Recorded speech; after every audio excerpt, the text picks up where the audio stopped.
I mean, first things first, we got to talk about leanness. It's like, I really think that the type of leanness that people are looking for today is not healthy. So like, for instance, if you follow like Carnivore Aurelius or any of these carnivore people online, they'll love to show like a picture of Venice Beach in the 1970s.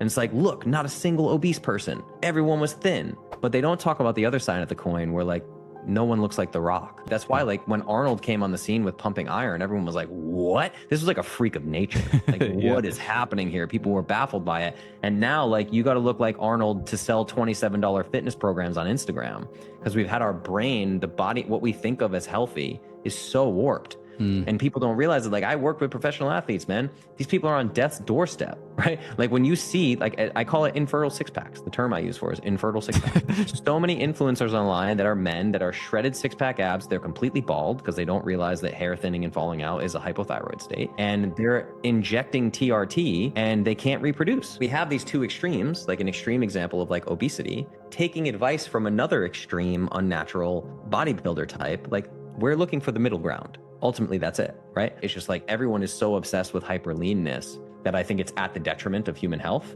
But certainly we can play with things to get, if you want to be super lean, I can help you get super lean for sure. But just understanding from the performance piece, if you want to climb better, if you want to fight better, if you want to lift heavier weights, whatever, we have one tank of energy, and that energy tank is for everything.